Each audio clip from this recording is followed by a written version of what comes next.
gathered here today to celebrate and honor the anniversary of the birth of a great man and a dear friend, Keith Stamler, as he turns 60 years old, which in Keith years is equivalent to 123. Now I know that times like this are occasions for generally conviviality and partaking of libations and witty repartee. But I have to tell you, I'm not much in the mood for that kind of thing tonight. So I thought instead I would read to you from the book. The good book. Zero way to count. We continue this week from the book of Spanky, verse 23 and 24. We recall that a full 70 years ago, the young Keith was found floating among the bulrushes along the Shemagegi River in a basket made entirely of peacock feathers and bird droppings. And it is written that 3 wise men came across the desert from Barstow, bearing gifts to adore the child. And when they arrived, they looked upon the child, and they raised their voices up to the heavens, and they cried, "Dear Lord, this is a hairy baby."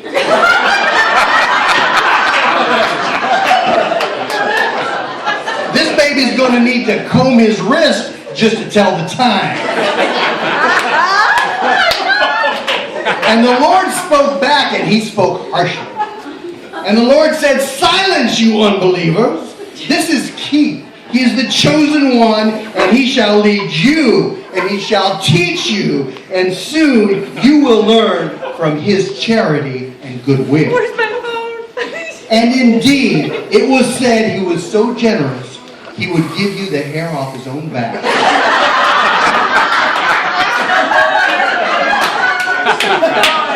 And the wise men all presented their gifts, drawn from the far corners of the universe. A precious stone from the planet Mars, which the young Keith came to treasure and eventually offer his bride in love, only to be looked at as if he were crazy with a capital F.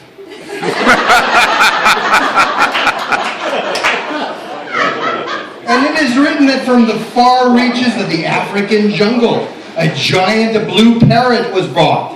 And yea, this bird was absolutely amazing.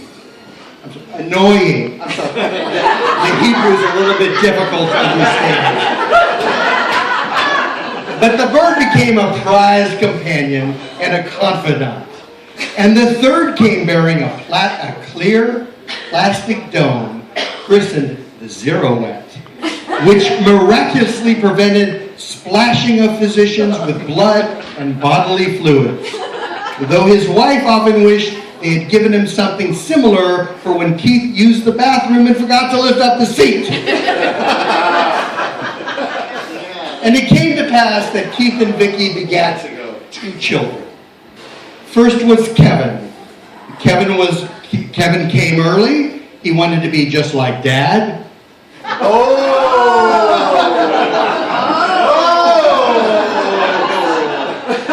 And then JC, who was adept at rolling her eyes even as a young infant at her father's attempt at humor.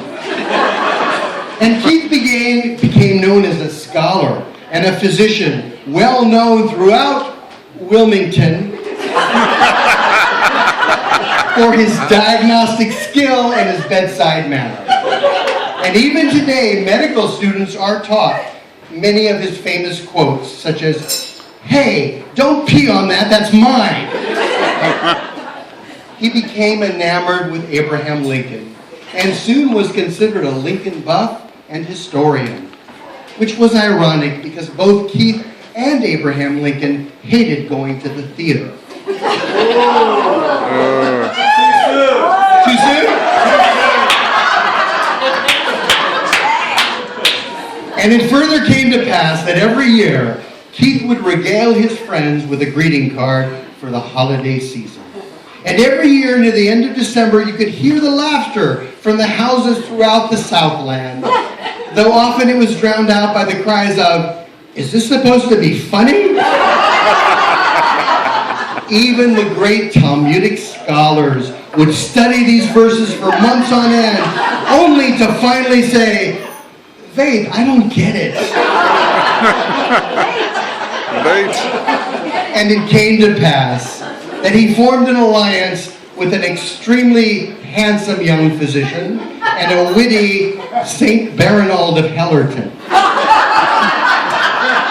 And together they performed music, they sang songs of humor, and they told wild tales and made the multitudes laugh.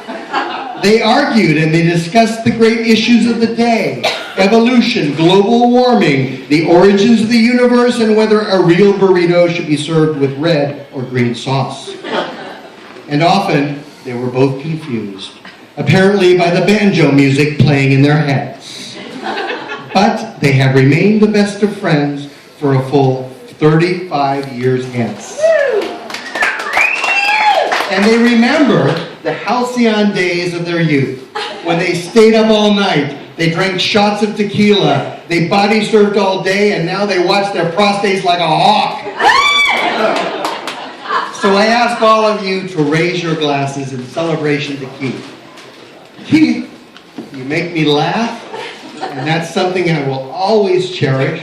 I will never tire of seeing that smile and hearing that laughter and sharing such wonderful times together. Here's to you, my buddy, truly BFF, boyfriends forever, I'm sorry, best friends forever. Happy birthday.